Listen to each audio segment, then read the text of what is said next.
আমার ভাগ্নি বেড়াতে এসেছে, মুরগি আনা হয়েছে অনেকগুলা। আসসালামু আলাইকুম, আশা করি সবাই ভালো আছেন। এই তো আমার ছোটো বোনের মেয়ে ছেলে 3জন বেড়াতে চলে এসেছে। ওদের কেমন লাগছে কমেন্ট করে জানাবেন। সবাই সুন্দর করে কাপড় চোপড় পরে তারপরে সানগ্লাস চোখে দিয়ে তারপরে চলে এসেছে। এই তো এসেছে, এখন আমার ছেলের সঙ্গে কথা বলতেছে। এই তো আজকে কি বাজার নিয়ে এসেছে চলুন দেখি। পলিথিনগুলা কেটে নিচ্ছি, ছিঁড়তে পারতেছি না, এর জন্য কেটে নিলাম। চলুন দেখি কি মুরগি নিয়ে এসেছে। এটার ভিতরে শুধু মুরগি আছে, কোনো মাছ নেই। এই তো এটা হলো ব্রয়লারের মুরগি। তারপর এগুলা হলো সোনালি মুরগি, পরিষ্কার করে এনেছে একদম চামড়া টামড়া ফালিয়ে। তারপর এখন শুধু এগুলাকে আমরা প্যাকেট থেকে বের করব আর ভালো করে ধুয়ে কেটে নিব। তো সবগুলো বের করে নিচ্ছি। এখানে অনেকগুলা মুরগি এনেছে, এই মুরগি দিয়ে রোস্ট করা হবে আর ব্রয়লারের মুরগি দিয়ে ওইটা দিয়ে টিক্কা বানাবো।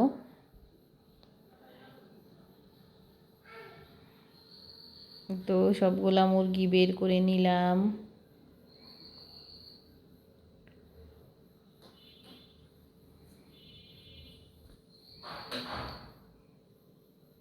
এখন আরও একটা মুরগি আছে, ওইখানে আছে যে মুরগিগুলাই থেকে আবার পা দিয়ে দিয়েছে, পা আর মাথা এগুলা পরিষ্কার করে নিব। মাথাগুলা নিব না, পাগুলাই নিব, আবার গরম পানি দিয়ে পরিষ্কার করব।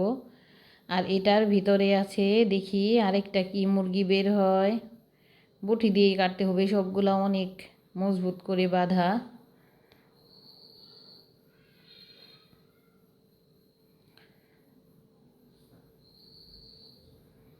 তো বের করে নিচ্ছি।